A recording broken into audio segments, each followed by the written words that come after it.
जब हम किसी को प्रणाम करते हैं, उन्हें नमस्कार करते हैं या हमें कोई प्रणाम करता है, तो अनायास ही हमारे मुंह से निकलता है खुश रहो, गॉड ब्लेस यू, सदा सुखी रहो। ये जो प्रणाम के उत्तर में हमारे मुंह से निकलते हैं ना, ये कोई साधारण शब्द नहीं है। ये दुनिया के सबसे कीमती शब्द हैं। आजकल हम इन बातों को महत्व देना बंद करते जा रहे हैं, पर यकीन मानिए, जो प्रणाम के जवाब के रूप में आशीर्वाद हमें मिलता है या हम किसी को देते हैं, वो 100% चमत्कारिक शब्द होते हैं, बेशकीमती शब्द होते हैं। एक बहुत प्यारी कथा कहने जा रही हूं।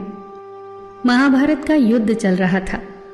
एक दिन दुर्योधन के व्यंग से आहत होकर भीष्म पितामह यह घोषणा कर देते हैं कि मैं कल पांडवों का वध कर दूंगा।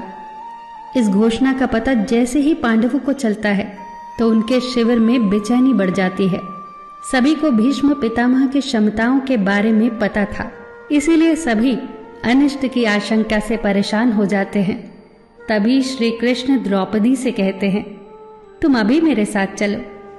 श्री कृष्ण द्रौपदी को लेकर सीधे पितामह भीष्म के शिविर में पहुंच जाते हैं।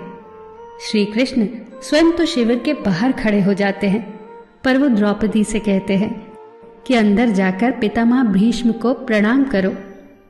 जैसे ही द्रौपदी ने शिविर के भीतर जाकर पितामह भीष्म को प्रणाम किया, तो पितामह भीष्म के मुख से द्रौपदी के लिए ये आशीर्वाद निकला, अखंड सौभाग्यवती भव।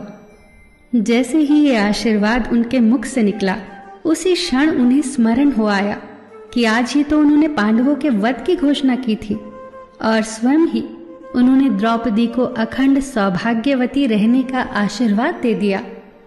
फिर पितामह भीष्म ने द्रौपदी से पूछा, पुत्री, क्या तुम इतनी रात को यहाँ अकेली आई हो या तुम्हें यहाँ श्री कृष्ण लाए हैं? तब द्रौपदी ने कहा, जी पितामह, और वो शिविर के बाहर ही खड़े हैं। शिविर से बाहर निकलकर दोनों ने एक दूसरे को प्रणाम किया और पितामह भीष्म ने कहा, मेरे एक वचन को मेरे ही दूसरे वचन से काटने का काम केवल कृष्ण ही कर सकते हैं।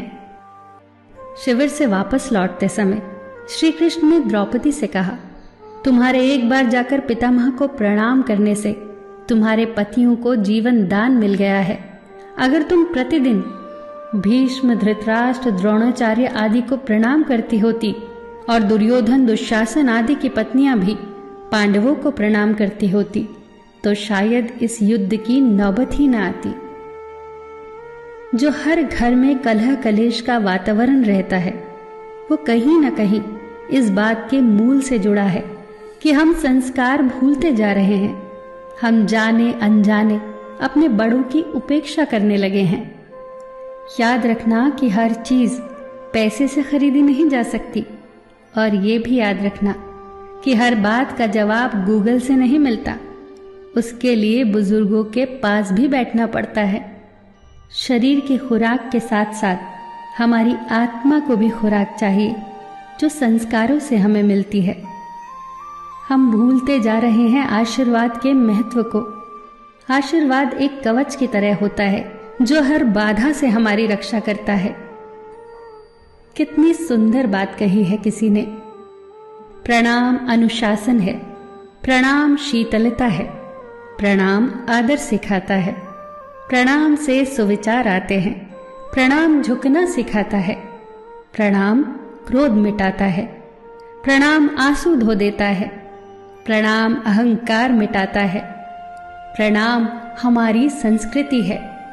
आप सभी को मेरा सादर प्रणाम। फिर मिलेंगे दोस्तों अगली वीडियो के साथ।